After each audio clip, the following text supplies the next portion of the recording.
What's up, everybody? Welcome to the YanBar Podcast. My name is Bryan Barcelo, host of this episode. Today's guest, truly amazing. I mean, literally, too.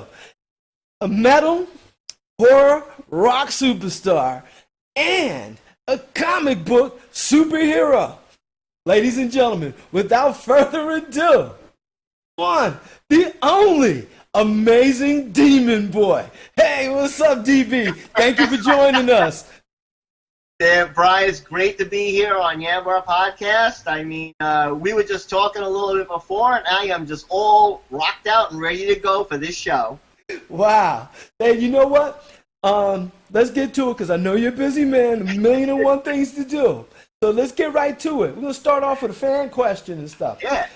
They know this person I was speaking with. They notice, like, whenever we read press about you, the name Alice Cooper comes up. You're probably tired of it, but you can't help it. You know, you can't help make that connection. So the question they have, the comparison, do you think is justifiable? And if there are similarities between you and Alice, where do those similarities begin? And where do they end? It's a great question. Okay, so when I created and designed the character Demon Boy, at that time there was a lot of the spectacle and rock and the big shows. There wasn't much of that around. Alice Cooper is always the biggest. And people call him the grandfather of glam or the face painted type of rock. And I gravitated towards that, and I said, well, I would like to do something similar to what Alice is doing without crossing that line where people say, well, this guy's just trying to be an Alice Cooper wannabe. So I wanted to make sure that my character was similar to where the people that liked him would like me as well, but never say I was a copycat. And I think that I've accomplished that. So the question is a very good question. And I believe that while Alice is his character, the Demon Boy is another character. And I believe it's a linear thing. I don't believe that I'm following him. I'm not trying to follow him. I use him as a reference for sure, and he's a great influence on me, of course. But I was very smart to avoid copying anything he did again, so I wouldn't hear any comments from people saying, oh, you're just trying to be Alice. So they said, what is that, creative minds or something, or think alike or something, genius minds think alike. I forgot how that term goes. Because there are people who could be, across the pond, so to speak, and come up with an idea, and then somebody on the other side will come up with an idea similar to. But yeah, I get it. Now, thank you. Let's move on to that next one. We'll get these fan questions out of the way and stuff, because I know I got a whole bunch of other things we want to touch on. Now, this is kind of like a which came first, the chicken or the egg question. Basically what it is. Which came first? Demon Boy, the music artist, or Demon Boy, the comic book? Okay, the music came first. And that's actually an interesting story of how the comic books came to be. So I created Demon Boy, and I launched it in 2009. And the ironic thing was, MySpace was out still, and Facebook I don't even think it had started yet. I think it maybe got created a year or two after that, or it was in its infancy. So I was very popular on MySpace as Demon Boy the Rocker. When I got discovered by Monarch Comics, a gentleman did a book called Witch Hunter. And he wrote me and he said, hey, look, he says, I do this comic book called Witch Hunter, and I would like to feature you in the book as sort of a Scooby-Doo thing where Witch Hunter meets Demon Boy, and you'll help the Witch Hunter kill a monster in my book. And so I was blown away, and I was completely flattered by this. I said, wow, this is really cool. Mm-hmm. So he drew up some test sketches and things, and he says, well, I'll get you into a book. And then he goes, if my fans start digging your character in my book, I'll bring you back a couple more times. And then on the side he said, you know what, maybe a year down the road, if it looks good, maybe I'll do a Demon Boy comic book, your own book. And I said, oh, that's great. So right now this was just talk, you know. Right. So New York City Comic Con was coming up, and he invited me to come down. He goes, hey, why don't you come down? We hadn't even done anything yet. The drawing wasn't in the book. The comic book wasn't even done. But he just said, I have a booth. Why don't you come down, hang around at my booth, and we'll just get to know each other, and you'll see what the scene is like. Well, that opened up such a ginormous door, because this is no lie. I brought a bunch of free giveaway CDs. My first single called Dear God, which was a cover of the XTC song. And I brought a bunch of free singles. I brought a bunch of giveaway merch, buttons and things like that. Well, I guess the people gravitated to me. Nobody really knew who I was, but I had looked so spectacular with the wings and everything. There was lines of people down the hallway just wanting to come up and talk to me, take pictures with me, to the point where I gave away all my merch and was signing stuff, and I actually ran out of ink in 3 Sharpies the first day. I was blown away. I said, these people don't even know. They know who I am now, but I said, it wasn't like I was an attraction billed to be there. People just want, oh my God, I got to go meet this guy. And at the very end of that day, as I'm leaving, I get tapped by a camera crew, and they were from Fangoria Television. The Fangoria is the popular magazine, and it turned out they had a television show. So they said, can we get a fast interview with you? So they did this interview with me, and they released it a couple weeks later, and overnight I exploded from just that. And I believe if you go on my YouTube channel, it's like the very first video I loaded. You can see how raw I looked, how raw the costume was, the makeup was, everything was very raw. I even laugh at myself when I see it.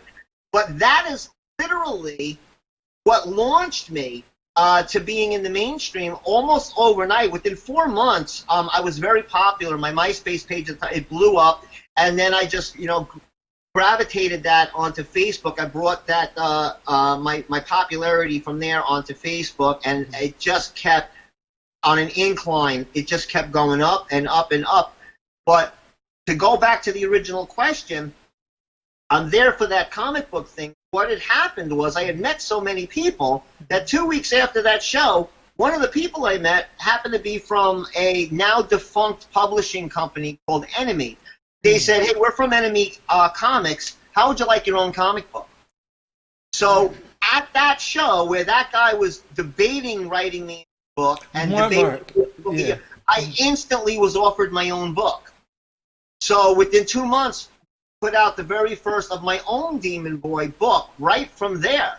So I did the first issue with this company called Enemy, who ended up after a year that, all issues with the 2 owners or whatnot. I wasn't involved in that. But I got very lucky. The artist that they had hired to draw my book decided he wanted to stay with me and continue doing the book. So I took on the book myself and started self-publishing it, since I already had the people there to publish it with me and draw it. So his name is Helmet Epic, and to this day, he's still the guy with me that draws the Demon Boy comic books and the stories. It's basically, this whole book is produced by myself and Helmet Epic, and he does the penciling. Sometimes we hire outside inkers. Sometimes he does it. Sometimes we hire guest people to do covers. Sometimes, like on issue number 3, this is a guest cover artist, Terrence Muncie, who has done work before for some famous band. But we self-publish it right now, and so it was 2010 now when the book started to come out and take off, and the next thing you know, I had the rock band as well as the comic book, and I was immediately labeled as multimedia, and it just worked. Each one complemented each other, and again, it was another building block in the success of Demon Boy. It's beautiful. Yeah, I love the whole thing you do. The entertainment, I love it. It put, what you said, you put the show back into show business. That's what I see. That's what I see. I love it. Let's go to wait a minute. Monarch. What happened with that? Was a guy named Frank? I can't remember what he said his name was the guy with Monarch. What happened with him? Monarch, he got upset that I had gotten the other, I'm trying not to throw this guy under the bus or anything or talk badly about him, because he's still around and his book is great. It's called Witch Hunter. It's a great book. But they did get, his team got very upset that these outside teams had made me an offer, and he said, hey, I wanted to be the one to do this with you. And I said, yeah, but you know what? These guys are making me a nice deal right now. And I said, as a businessman, I have to take this deal. I said, I'll still do it with you. And he felt that this was going to blow his whole thing of how he wanted to bring me out. This was now cramping that style. He's like, well, if you're already going to have your book, then what's the sense of me trying to launch you inside my book? So this difference of opinion and the clash, so that just separated. But like I said, I feel bad, and it was a business decision. Right. I think the guy's a great guy. I think his company's a great company. Mm-hmm. But again, I am a businessman first and foremost. Yeah. And I had to go take the deal, which I'm glad I did, because it is still in my lap to this day. Yeah, you're a classy man, so I understand you not want to say it. But I'll say it. He hesitated. He sat there and waited, and somebody else jumped in. I mean, I think I remember mentioning to him, I said, hey, look, I said, you mentioned that maybe a year from now, I said, they want to do this now. I said, but listen, I said, if you want to make some kind of offer right now, I said, just jump the gun, but they were not exactly open to that idea at the moment, because I think because it's a lot of work producing a comic book. People don't realize it takes us almost a year to do one book. Oh, yeah, almost a year. There's a lot of work that goes into it. So that's basically just what happened about that whole thing, and now we're here, Okay, but that's good though. But you guys still good, talk occasionally, so it's a chance that down the road perhaps. I'm sure if I ran into him, there'd be no hard feelings. Like I said, it wasn't an angry separation. It was just a difference of opinions and things. And I guess he was all excited to bring me out and launch, and then something came in from the side and disrupted. It just got to be what it was. Yeah, unfortunate thing, but it happens like that. I tell you, you bring somebody out there like you bring them to a Comic-Con or some affair, man. I don't know where he's been. That has been something that's been following me throughout my career. Is I created something, like, I'm very proud of what I created here with Demon Boy, an amazing Demon Boy. I rebranded that. We can talk about that later. To amazing. I've always been called the Amazing Demon Boy, but I've always just built myself as my sign here says Demon Boy, and then it was this year I decided to put the tag on as well as Amazing Demon Boy. But throughout my career, it's always been that. My act, a lot of industry people approach me because of the likability of what I created, and I get a lot of offers and I get a lot of deals. And again, as a businessman, you can't, you have to entertain every offer, and that's what I did, and that's what just keeps helping me pile one on top. And I haven't faltered in the 10 years. I mentioned I launched in 2009, so in 10 years, this has just been a steady incline. I don't see that changing. I mean, you've really got a good thing going on here, Demon Boy. It really is. Love what we built the House of the Demon. We got a good foundation, yes. And my fans, I call them the ghoulies. They are very loyal. Your fans. Thank you for bringing them up. Didn't make it to my question thing. First of all, I want to I didn't say rabid fans. I wouldn't say that. But you have some very loyal, decent, kind fans. And they showed me a lot of love. And I appreciate that. From them and from you, too. And one thing I didn't want to forget, how we got together. I have to mention man, Rap Magic. Give him a shout out. Gotta give him a shout out. Peace, Rap Magic. Thank you, man. At first, I have a fan club, and my fans are called the Ghoulies. And as you said, they are very, very loyal to me. And the reason they show you love is that my fans are very respectful. So they're like, if this is part of the Demon Boys world, they show everybody love. And that's what I like about everything here. I'm about positivity. I'm not about negativity and depression. There's enough of that in the world. Yes. So the Demon Boy and my image and everything is very upbeat and very positive. We have enough villains, and it's time for some heroes, and that's how I see myself. But the fans, now Rap Magic. At first, I had gotten a letter, and I believe it was in the Ghoulies group, and it said, "Oh, you should really go on this podcast and everything." And then I didn't recognize his name at first, and then I realized that he had been on my YouTube channel for years. And I said, "Oh, that's Rap Magic." Great guy, and he's such a great guy, and he's such a talented artist too. So that's really cool. Yeah, that's beautiful. Yeah, I was first of all, when we first spoke, I was a little horrified because you know how the decor, the way you're supposed to act on the internet, you don't really put your link somewhere else. And I saw it, I was like, oh no! So I was horrified. But you were really, really cool about it and stuff. And I appreciate that so much. And I didn't want my man Rap Magic to get in trouble with you. I didn't want to get in trouble with you and stuff. But you were really cool, and I appreciate that so much. Appreciate Rap Magic. Appreciate your fans. Same here. Feelings mutual. Thanks. Okay. Now, you touched on a little bit before we started the interview. Now, I'm not clear, talking about the Demon Boy comic books. Right. Now, I wasn't clear on why you got banished from heaven. And I saw something about marriage, but it didn't go into detail, well, at least, or maybe I missed it. So I didn't quite understand why you got banished. I understand why you got banished from hell. Because the devil didn't like that you was a good person, so he wasn't feeling that. But why'd you get kicked out of heaven? Yeah, this is the page right there. This is on page 1 of the book, and this is actually God, and this is Demon Boy here, speaking to Demon Boy. So I'll try to give you a fast synopsis of that. In the comic book, which what I do with the band in the comic book is we have been starting to incorporate more of the storyline in the comic book into the live show. I've been asked for years if we were going to cross that over, and I'm slowly doing that because the image in the book is the same image of me on stage, but there are slight differences. So basically, Demon Boy I've always been known as the Amazing Demon Boy, the Black Angel. So I am basically I'm what's called a Cambria demon. Cambria demons are half angels and half demons.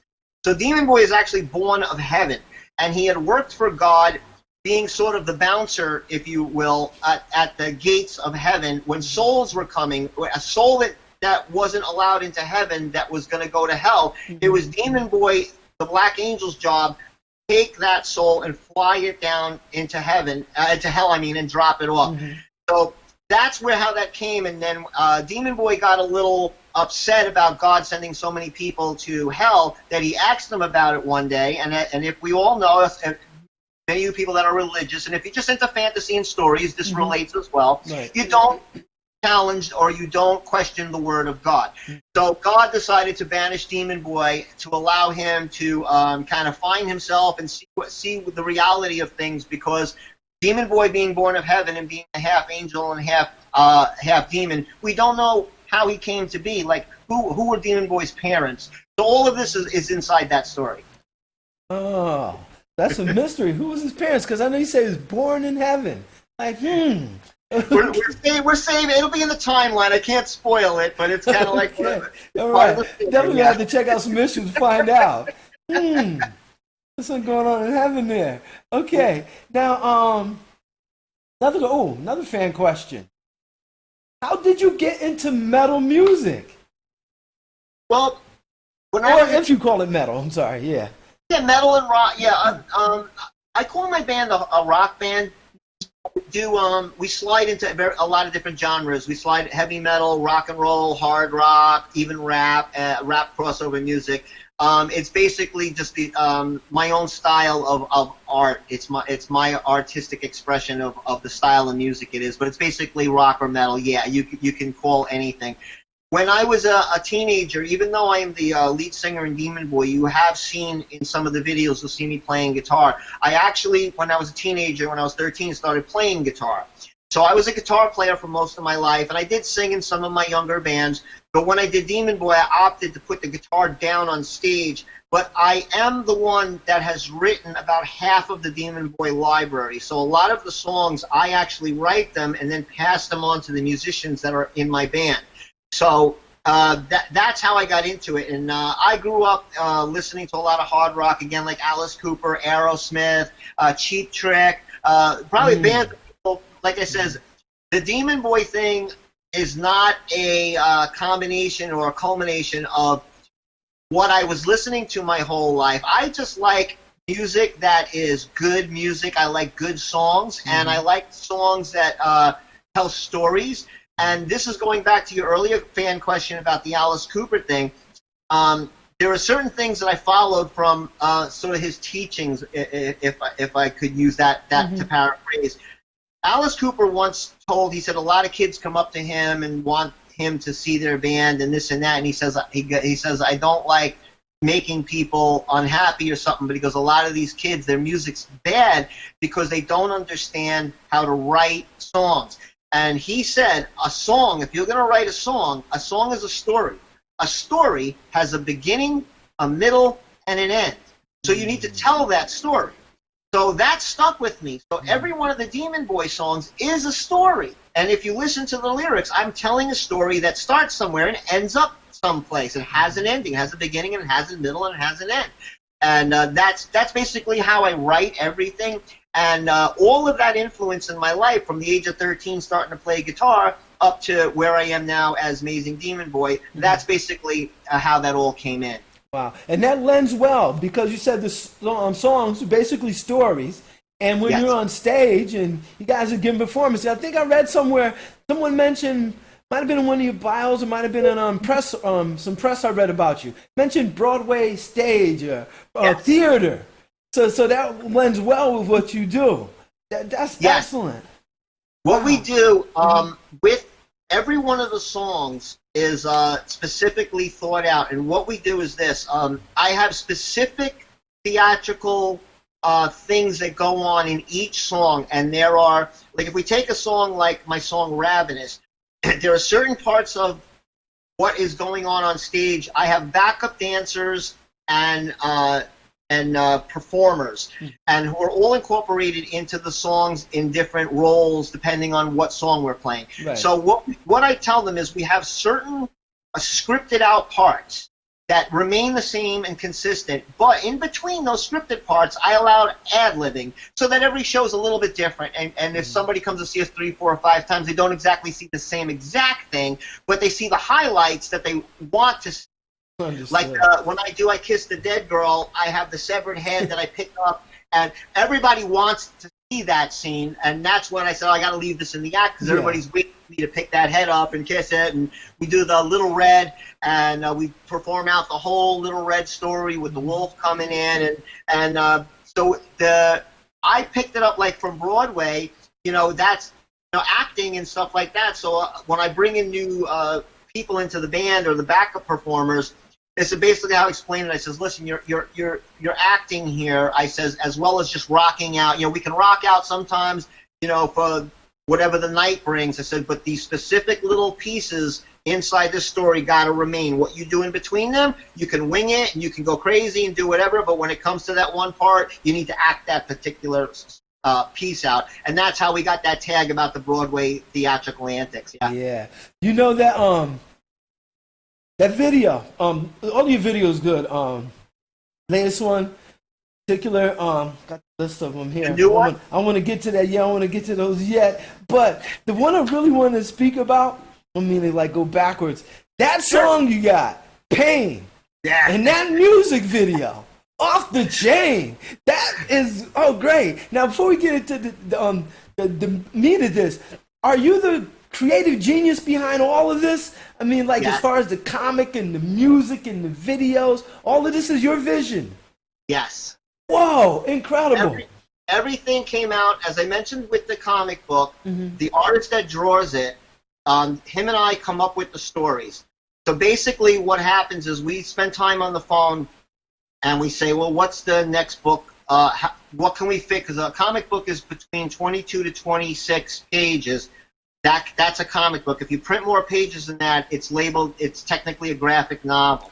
So whatever we talk about on the phone as what the story is, it is Helmut's job to take that and condense it down. He takes that, what we spoke about, and turns it into the script that he can put on 20-something pages in panels. So that's the difficult part, and why it can take almost a year, is because you're trying to squeeze down that story and still make it understandable to somebody reading it. And I understand that sometimes ours gets a little complex. We actually won a artistic scholarship award from LaGuardia College in New York for the writing inside books 1 and 2. So, yeah, the dean of the college actually loved the book and gave us a scholarship award for it. So that it's kids kids can read this. It's for adults and it's for kids, but it is a bit complex because of the story. Because we do take real things that happened in the Bible, but we put a little fantasy twist on them. Same thing. So I created everything in the book, even though I'm not the one hand drawing it. Yes, the stories are straight out of my head and straight out of the character that I created. And the same thing with the stage show. Even when my band members, most of the guys that come in that I've hired, and I've had a lot of people in my band, and a lot of people are going to be shocked. I've had about 42 people in Demon Boy inside of a 10-year period of time. Yeah. Now, when a new member comes in, they're obligated to create a character. And so there are some times where they've done a great job of it. There are several ones that have come in and their character has changed and grown because they didn't know what they wanted to be when they first joined. And so they would progress as they found out, what was working and what was clicking, or this makeup wasn't working, this makeup was working. And if somebody came in, I've had a couple where I had to actually create their character for them. And say, well, you're going to be this guy. You're going to be Shreddy. Because the guitar player says, let's call you Shreddy. How about we call you Shreddy Krueger? And so we've had all these great guys. We had Trey the Boogeyman in there. And when he was one of my drummers, and what it was he got married on Halloween. And I saw him. He was in makeup, and him and his wife were dressed with the skull faces. And I said, can you wear that in my show? And he was actually like, really? You want me to? I said, dude, it's perfect. I said, and we'll call you the Boogeyman. And so everything, it all has to look good. My band, it has to be part of the show. And like I said, it is a show. It is a theatrical show. And everything I tell my guys, I said, you got to remember, you're always got to be acting on stage like there's a camera pointed at you. Like, never drop out of character when you're on stage. So, so it basically comes all right out of here, yeah. Incredible. As I said, you can see, like, in my mind, I see, they call it, authentic. Demon Boy is you. You are Demon Boy. I don't see any separation in the two. It's a beautiful thing you've come up with, DB. It really is. Thank you. Now, here's the part. I have to be straight up with you. Prejudging. When I first checked it out, first thing came to my mind, satanic stuff. This guy got to be doing something evil. So anyway, right, I listened to the music, didn't hear anything evil there. I have a lady friend, she loves horror. That's all she does is watch horror movies and stuff, right? Yep. So, of course, when she saw you, she's blown away, right? So anyway, right, so I read your comic. And when I get into it, right, I notice, right, well, he got kicked out of heaven. I'm like, of course. I expect that. But then when you went to hell, got kicked out of there too. Because you were too good. You were too nice. Satan didn't want to bother with, so now I'm confused. So wait a minute, where's the satanic stuff at? Where's the evil stuff, right? Come to find out, it's not like that. Demon Boy isn't a bad guy and stuff. Nope. What is he? He's complicated. I mean, he's good, he's bad. What is he? Okay. What are you? Over the years, yeah, I've had people come up and basically express exactly the way you just worded it all, because they'll take a little bit like what are you? So, since I wanted to bring the spectacle back to rock and roll, which is the reason I created it, and again, going back, we were talking earlier. I wanted to do a theatrical act like Alice Cooper, or the big acts like Rob Zombie and Iron Maiden, even, who have the big stage shows. When I created this in 2009, a lot of that was sort of subdued at the moment because we were just coming out of that new metal phase and industrial metal, and grunge had done its course. So a lot of that face painted stuff, like the Kiss era bands, were getting sort of made fun of and things like that. But there'd been enough of a lull where I was able to bring that back, and got very lucky. So I decided, listen, there's enough villains in rock and roll. Everybody's a villain. Like, everybody wants to be a villain. I get it. It's cool. People like it. But people also like, it's a Halloween. What do they say in the Charlie Brown Halloween special when Lucy talks about the costume? She goes, you pick a costume that's in complete contrast of your actual self. So I said, I get that's why people want to be a villain on stage, because maybe they're not like that. I've heard a lot of rock guys say, hey, we're just a bunch of nerds wearing rock and roll suits. And, I'm the same way. I like movies and cartoons and things like that. So when I created Demon Boy, I said, well, I want to look badass, but I don't want to be evil. I'll be an anti-hero. I mean, look, and I mentioned this earlier. Batman is an anti-hero. He's a good guy, but he does things his own way, and he'll even step outside the law to get the right thing done. But he will not hurt innocent people. And the same thing with a character from Marvel Comics, Venom. Well, Venom looks so bad. Venom is not actually an evil character. Carnage, he's the bad guy, but Venom will not hurt innocent people. And I kind of took a little from that and said, let's make Demon Boy the same thing. Let's make him a good guy, but make him look like a bad guy. But he's never going to hurt or harm anybody that doesn't have it coming to them. And that's where it kind of it started, and then it just flowered out from there, and the character was able to develop very nicely, and it just graduated to where it is, and now I've been accepted as that. And because of the comic books, I'm able to do the comic book conventions and get accepted by young kids and things like that, whose parents are not afraid to have their kids like Demon Boy or get to know Demon Boy, because one of the things I won't do with my show is a Halloween show, and I call our band, we're like the ultimate Halloween party band. If you're going to have a Halloween party, we're the best band you can have because we're fun. We look, like you said, we look evil and all that, and I get a lot of black metal people and fans that come to me just because of how I look, and then they start to see the music, and they don't get turned off. It's not what they thought it was going to be, but they still end up liking it. And that's the thing about Demon Boy. I wanted to make sure it was likable. But with the kids, to get that extra fan base and to give them somebody to look up to, because the way it is now with the goths, it's like you can look like this but not be a bad person. That's why you should never judge somebody by the way they look. You should judge somebody by their heart.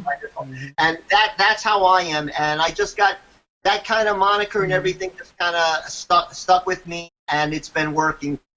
Well, I definitely learned that lesson with you. I definitely did. Now, another thing I learned, once again, boy, I got to stop jumping to conclusions. A comic book, particularly, like a Demon Boy, fighting stuff, like how much can a person actually learn? Well, I learned a lot from reading your comic book. First of all, I found out that you're deep. I was checking out, I'm probably going to mess up the pronunciation, Mephistopheles? There's Mephisto. Mephisto, yes. So, so I went reading up on Mephisto. I said, who's that? So I found out the elongated name of it. But then I went to Faust. I'm like, wow. So I heard of Faust.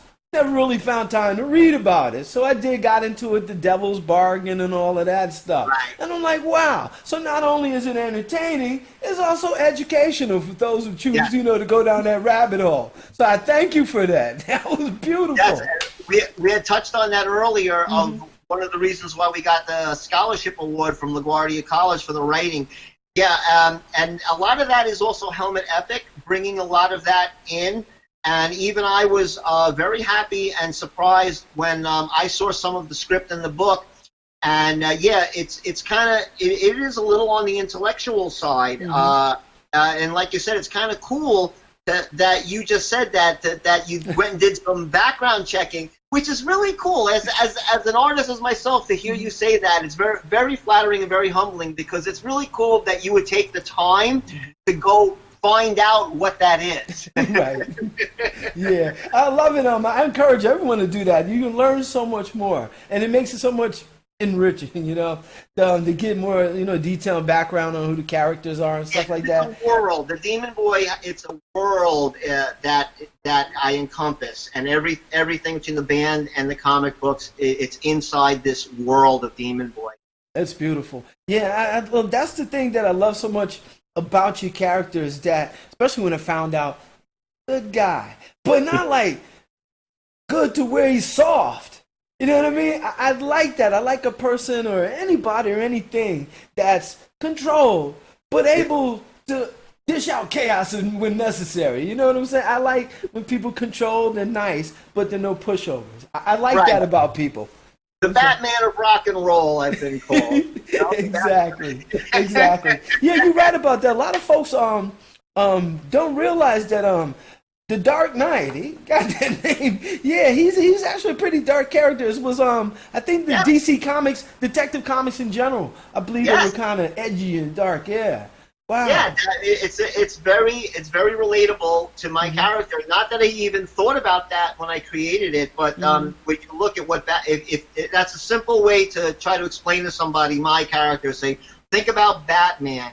He's a regular guy that's fighting crime, and he does not do anything bad or evil, yet he looks like you can't tell. If you just saw him, you'd be scared. And it's the same thing with Demon Boy. People look at me and either immediately judgmental or inquisitive and want to figure out, want to ask me the questions. And I enjoy explaining it, and I enjoy talking to people. And that's one of the things of why I get so many people at my tables at the conventions, is when I sit there and get an audience of people as I'm explaining the character, and they're all picking up the books. And it's new, and I've been asked many, many times, hey, there's going to be a Demon Boy movie one day? Oh, that's one of my questions. But that's okay, though. But it's a good question and stuff. So what's the answer to that? What's going on? I'll let you go. We can jump to that, and we can come back to that. Okay, no, that's great, though. Your fans are on point. Oh, matter of fact, it's right here. Let me see. Is there a movie in the works for you and or a Demon Boy animated series? Kind of a weird question, because I want to say yes, because I have been asked about this several times, and I have tried to get those paths opened up for myself. In the past, I did have a gentleman. His name is Ken Willard, and he is a comic book artist that primarily draws African American characters in his books. But he had stumbled on the Demon Boy story. So he had come to me, and he told me who he was, and he was currently working at Disney as well. And he said, he said, I could see Demon Boy being a movie. He goes, like The Crow. He said, now the thing with The Crow is, after the Brandon passed away, and the second two movies, he goes, the franchise really didn't do too well. He goes, but you could be the new Crow franchise as Demon Boy. And he said, I would like to start scripting that and seeing if we can sell that around. So he did gain a little interest, and then along the lines, he got a large project from Disney, got pulled away, and that whole thing kind of just separated. I still am friends with him, but we were never able to get back on with that. But I have been trying in different areas. Me and Helmet, the artist for the comic book, he got I forgot what you called them again, a treatment for the Demon Boy movie. It's a treatment script. So it's about a 30-page script of if we had to bring it to a movie producer to say, here, this is what we think the general story could be for the movie, and then we would present that, and if they decided to give us a green light on a movie, we would allow them, like I would allow somebody to write the movie. And it's really funny because that you brought this up today, that this morning I saw somebody post that there was an interview with Alice Cooper, who plays in a side band called Hollywood Vampires with Johnny Depp. And he, in an interview, said, if there's ever an Alice Cooper movie, I want Johnny to play me. So I chimed in on that, and I said, I'd like Johnny Depp to play me as well. You know what? That's actually a great choice. Johnny Depp is one heck of an actor. He really is.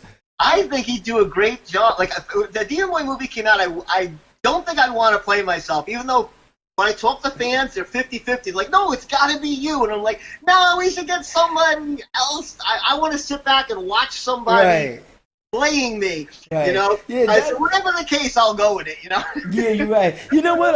I'm like with both of you. I'm 50-50. I'm with you on that one. I'm with you with your fans, too. Either way. But Johnny, whoa, that would be great. Yeah. Right? Yeah, and I really, really loved it when I found out that Demon Boy is a good guy and stuff, and it's a good role model for the kids per se and stuff, And I remember I was reading the bio and stuff. It's a good way to get on lunchbox too. Moms won't be mad about that. Yeah, moms won't be upset about that. So that's No, great. actually, people don't know that are listening. Yeah, you had sent me some graphics after seeing that review, where a part of a story where I wrote, "I want to be the guy in the lunchbox," and you did the graphics and put me in the lunchbox. And let me tell you, I sent that to my graphic artist that does all my merch, and you know what she wrote back? Who's that? "Oh my God, I want one." Beautiful, beautiful. Yeah, I hope to see them out. I said to her, we might have to bring you in on a deal now, because I said to her, I said, do me a favor, go find out if we can find a company that we can print on the lunch boxes. I said, because this guy just gave us $1 million idea. Exactly. You know what? I apologize, because I actually meant to go look up a place that would do such a thing, and just send info to. But man, I'm all good. Hey, I'm a businessman. I cut deals with everybody. If you made that come through, we would just bring you in on that deal. I've got deals going with so many people because I can't possibly run this by myself. So I do get people that come with brilliant ideas to me quite often, and all I do is we make separate deals with everybody. I'm one of those people. I'm a share the wealth guy. I'm not. While Demon Boy, the character, may be an egomaniac, the guy behind the curtain is only a little bit of an egomaniac.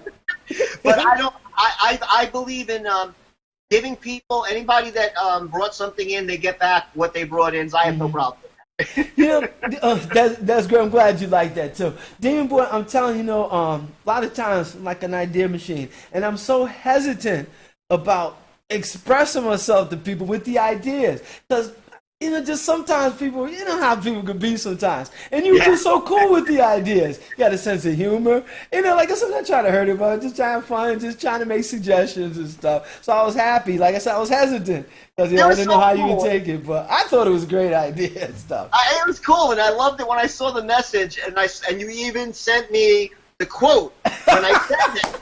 And I just thought, this guy really did his homework on me. I said, because he pulled out that quote, he made that graphic with the lunchbox. I said, this is going to be a lot of fun. I like him already. Oh, my God. Oh, man. Oh, man. I was going to say matchman in heaven, matchman in hell, and matchman in purgatory. I don't know, somewhere in the middle there on earth. Yeah. Wow. What else we got here for you, son? The songs. Touched on them a little bit. Horrifying. Yeah, is that the lead? Is that the latest? Horrifying is the latest single. We put out 2 singles, I believe, in September of last year. Now, I have my new album that's going to come out. It's just an EP. It's going to be called Curse of the Demon. And the reason I called it Curse of the Demon is I've been working on this album for like 4 years. And it's supposed to be a full-length album, but there's been all these trials and tribulations and roadblocks and headaches. And I was going to call the album Wrong Side of the Grave, and then at a certain point, it was becoming such a problem to me. I said, this thing is cursed. And I said, I'm changing the name of the album to Curse of the Demon, just so I can always remember what we went through to get these songs done. Right. Horrifying is the first single we released, and we have a video out for now that's on the YouTube channel. It's been doing pretty well. Now, for my fans that are used to the Demon Boy videos, they know that I've been self-producing and making the videos myself with one of my former friends that were helping me do it, who I no longer have access to him working on my material.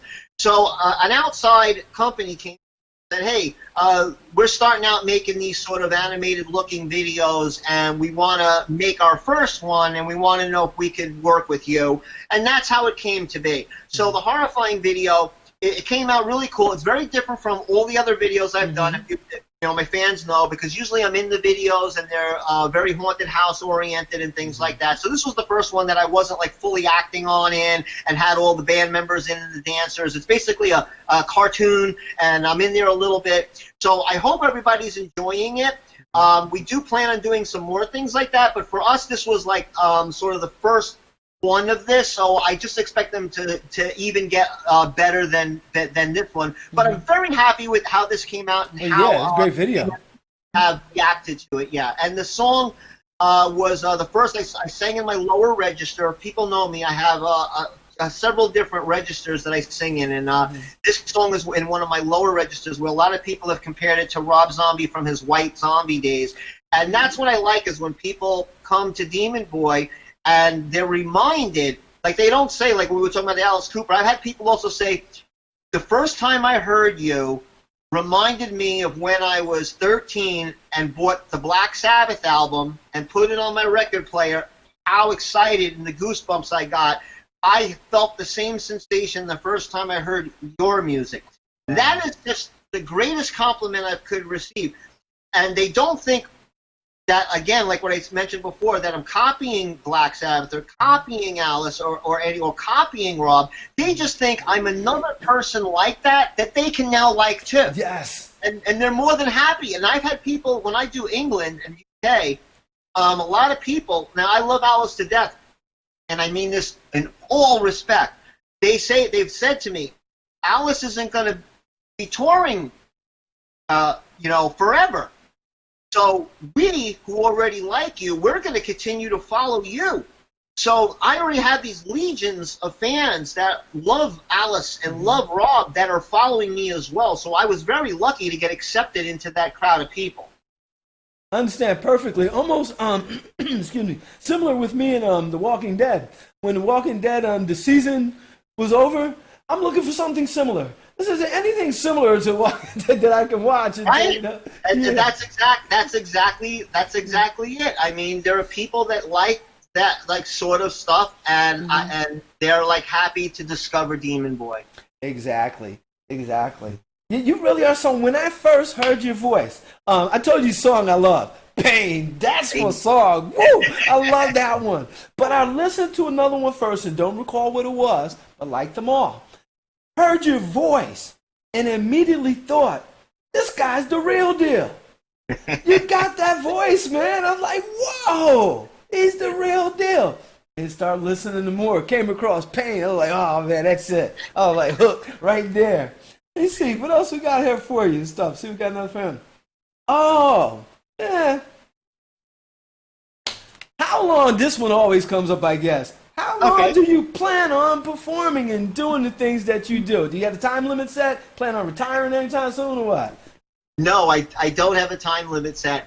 Now, what I would like is, I'm very happy at the success I've been able to achieve at this time. And I've mentioned, I've had discussions like this before. Everybody knows that the music industry itself is very drastically different from the 1980s to now. It went through a lot. And it's not like it was where you get signed to a label, they give you millions of dollars in advance, and you become an overnight rich guy, and they, you have to do all this self DIY now. So I have to self-finance myself. My tours, everything are strictly backed by myself and my band members. When we travel, we're paying for it ourselves, which is why you as the fans need to support independent music and access myself by buying the merchandise, the downloads, because this is how we are continuing to do what we can do and bring us to your front door. If we don't have your support that way, I'm going to be stuck sitting at home on my couch because I'm not going to be able to afford to tour. It's not like it was in the 80s. Just because we're on tour doesn't mean we're making $1 million. It is very, very costly to support a tour. So people just need to understand that. And it's just like doing it grassroots now. I'm able to get to places. We've been in several different countries, and right now we have the COVID lockdown going on all over the world, so everybody can't work right now. I'm lucky that I'm still able to produce videos and things like that. But as soon as we start breaking again, we'll be back out on the road and hitting places like Europe. I want to get to Germany. I want to get to Japan. Got a feeling you're going to be getting out there soon. Well, as soon as this thing gets over with, COVID. And you know what, man? Once again, that's the next question. How has COVID affected what you do, and what did you do to adjust? Okay, so here's my take on that. Okay, last year I had been going through a lot. we had been working our butts off for a couple of years, and not that I was getting burned out. And going back, I'm not sure if I fully answered your question about if I ever had a stop date. My goal, my second part answer to that was that I want to eventually get myself to run with the big dogs and be on the same level as Alice and Rob. And I'm not here just patting myself on the back. I mean, I know I've got to work there to get it, and I'm working my butt off, and I'm hoping with my fans that I'll eventually get that larger break that I need. I mean, I'm independently successful, and that's the way it is nowadays. Each band, you can't think about competition or get what do you call it? What do they call it? Jealous of anybody else. You just need to be happy with your own success and think about yourself and make yourself as successful and come to peace with that. And that's what I've done. But yes, I want to be a front line runner, and like I'm hoping to go in and have Alice pass me that baton and be able to come in and just follow along that path and be an international headliner and gain that kind of notoriety. So I don't have an end date in quitting it all. I'm just gonna it's like they say, it's like do or die, and that's what I'm gonna do. That's what's up. That's what's up. I don't see really anything stopping you from getting the top. You have all the tools. I mean, the Demon Boy, the character, the act, I don't see why you couldn't zoom to the top. I don't see why not. Right now it's literally just an exposure thing. The more exposure I get, the greater success we get. And again, a lot of it, and it really hurts to say this and know this, is that it's a money thing now. Because you can get onto large shows, you can go play the larger festivals like this, but there are buy-ons. So that's how the music industry works. It's very rare that you're invited and they just say, here, you can have the stage at 10 o'clock and hotel rooms. They don't do that anymore. What they do is they say, hey, would you like to play Ozfest? It's $15,000 to have a 20-minute set. So you've got to give them that money to go perform at that show. Ooh. And the way they try to make it look good to you is they'll give you a merch table, and you should be able, if you play 5 nights in a row, you'll do maybe $2,000 a day at your merch table, and you'll get your money back. So that's what I mean, is you don't get rich doing this. Very, very, I mean, you can count on your hand how many bands are getting rich off of it. Mm-hmm. Most bands that are working because they need to perpetually work to stay alive. Right. Like anything, the same way you go to your 9 to 5 because you need your paycheck on Friday, but if you stopped working, everything would just fall apart. Exactly. And it's the same thing with a band.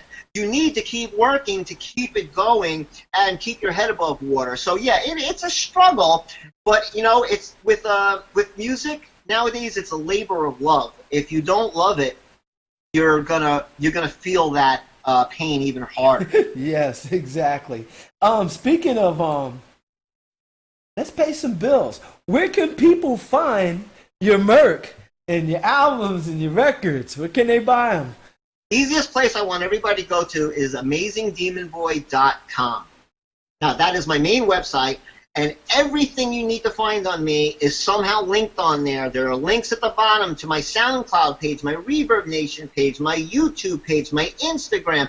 Everything, if you type in Amazing Demon Boy or Demon Boy Band, anything, variations of it, you will get it. Now, I mentioned before, just recently, like 2 months ago, people always did call me the Amazing Demon Boy. I was calling myself that, and it was just said when somebody was speaking it.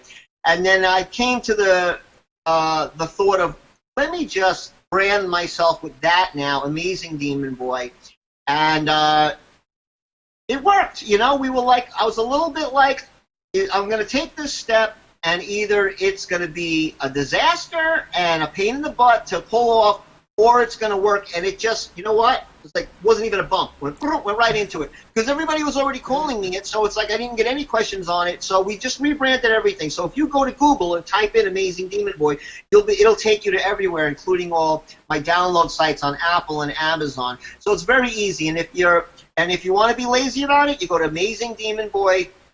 com, and everything is right there, and any place you want to go. If you want to buy here, right, I'm wearing it right now. Ooh. Brand new. This is a tank top. It's summertime, so I'm wearing my summer gear. So we can get the Amazing Demon Boy. We can get anything in my merch. We have the comic books. His issue 1, 3, and here is issue 2. So we have all 3 comic books. Now you can write me personally on my Facebook page. I am the easiest, most accessible person, and I answer all my mail. So if you don't want to go through all the trouble, or you're having trouble with links, or you don't understand how to use your PayPal or whatnot, you can just write me on Facebook, and I will walk you through it. I'm a very accessible person. Wow, that's what's up. Y'all heard that, everybody. Go out there, get Demon Boy merch. Have Demon Boy keep bringing us this good music and entertainment, y'all. What else we got going on here? Oh. Okay. I'm waiting for this. No, this one isn't bad. This one isn't bad. I was talking to a friend about it and stuff, right? And I told her you're gonna be podcasting, and she actually want to be here, but she's traveling. So I said, anything that you would like to know about him like that. And she was telling me something about what we had spoke to earlier. She told me about an article that she had read about rock music and how here in the States, people say it's in a decline. But I heard overseas, in Europe, there's still a big rock market there. Now, you've traveled. You've done shows here in the States. You've done shows overseas. Do you see any difference the way your music is received here versus over there? Yes. There is a huge difference. This has been something that grew over a long period of time. United States, there are a lot of bands from here, like Wasp is one of them. People you'll see wondering, why isn't Wasp playing anymore? But if you go and read interviews with Blackie, he says almost what I say. We do way, way better outside of the United States. So when we first started traveling to like Canada and the UK and other places in Europe, it was just like a whole other world. It was like what it used to be in the 80s as far as the scene was concerned. There were hundreds of people that would follow you from town to town, the same group of people. There are people to this day that write me and say, I need to know your tour dates so I can book my hotel rooms. And I'm realizing that these people, that are fans, are scheduling their vacations and things like that. And it just seems like a different mindset, and I don't even fully understand it enough to explain why, but I can figure it out kind of. There's a lot of things here. Like where I grew up on Long Island in New York, and it used to be easier to get around. Now it's very difficult to get around. The traffic got bad. Public transportation. People just don't want to get the hassle of having to drive 2 hours, and then maybe they want to have some drinks, and then they get worried, I don't want to drive home drunk. And all of this leads to them just saying, I'm not going to go. And they'd rather stay home and watch TV or play a video game. And that just seemed to just grow into the scene to where it was so hard to get people to come out. It's, plus, with the invention, with the internet and everything, it's just like, prior to that, you had to go out. When you worked for a week, all you wanted to do was wait for Friday so you can what? Go out. Exactly. Now people want to sit at home and Netflix. And so you have to fight that. And the way I try to fight it is by having that entertainment show that makes it well worth the trouble of, if you need to get to where I am, if I'm in some bar that's hard to get to or whatnot, maybe you will get there. But it still seems like it's more of a struggle to do that here in the States than over in the UK. The fans there are very, very awesome. I mean, I love them to death, and we did so well over there every time we went. Even my first time everywhere was just this explosion of people coming out, and I did realize that a lot of it was because if you don't go there much, the expectation for you coming is greater. So yeah, if they say, oh, he's not coming back for 2 years, they're going to be there. So it also helps me with my tour planning. I know that if I go somewhere, I know the fans are going to come out. But yeah, it's sort of a sad thing in events, but you know, you got to roll with it. You gotta figure out how to navigate the landscape nowadays in the music industry. It is very tough, and then you have to pay to play. You and I were discussing that earlier. I mean, I understand why there's pay to play. You know, I'm against it, but people got to understand. Like, if you're the bar owner, you know, back in the 80s and stuff, bars were popular on their own, and it would be like, oh, everybody would go here on Thursday. Everybody would go here. Well, they don't. That's not like that anymore. Now, what it is they got to try to get an act into the club that people are going to come in. Now, the thing is, that act wants a certain amount of money to play. How do you pay them? The club doesn't have an entertainment budget. They're lucky they can pay their rent. So they don't have $1,300 to bring in my band and pay me. So what they got to do is go get 5 local acts, charge them $10 a ticket, and say, you need to bring in 100, you need to bring in 100, you need to bring, so they can get that money and pay the headliner. Right. So that's why there is pay to play. So I understand it, but it's just like when I grew up, it was different. It was just like bars were just like, come play my bar, and whatever comes in the door is yours. Right. Now, I can see them going back to that. If a bar is able, you know what, it's kind of like, if you're going to have the bar knowing that's the way it is nowadays, then you should put aside an entertainment budget, or don't be in business, because if you're just going to go and you're going to solicit these young bands and make them pay all this money so that they could play your club, so that you could pay your bills, but you're not going to give them anything back. Now, it's very rare. There are a couple clubs that if you do the $10 ticket pre-sale, some of them will kick you back like $3, $4, or $5 of that the night of the show. So you hand them $600, and they'll give you back $2. Now, you're still losing money. Right. You're hoping to get that money back where? Like I said earlier, at the merch table. That's why merchandise is very big, and with Demon Boy, that's why, you know, comic books, and I have a lot of merch, and I'm lucky that my character is like a cartoon character where I can sell a lot of merch. So like I said, some bands are able to pull this off, and some bands struggle greatly with it. And then there are bands that the guys in the bands work 9 to 5 jobs all week, and they can afford to do the pay to play. So, and they're happy because it's kind of like they're doing bucket list stuff. They're like, oh, this band's coming to town, let's give them $600 to open up to them so I can say that I opened up to this band. So it's just weird. It's just all over the place. But I do get a lot of times, what I do is Demon Boy, we don't do traditional touring or traditional bar gigs. What I do is what we call pop-up shows. So I will either specifically do an event, a festival, or if I do go to Europe, I don't go for 4 months. I might go for 4 weeks just to do 4 shows, 5 shows, or 6 shows and come back.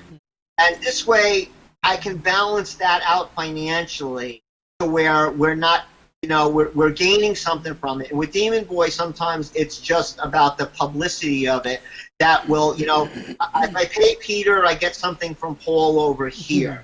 So I learned how to balance that out. And a lot of bands have learned how to balance that out, and a lot of bands struggle greatly. So, again, it's just the landscape of the industry. Right. It's a long time to be away from home, too, for you guys and stuff, Yeah, and like I said, nowadays people have bills to pay and things like that. You know, when we were kids, it was easy to get up and jump in a rental van and take off across the country, you know, because you didn't care. You would eat peanut butter sandwiches for breakfast, lunch, and dinner. You didn't care. But, you know, when you get a little bit more mature, let's say like me, I like some creature comforts. Yeah. You know? Understood.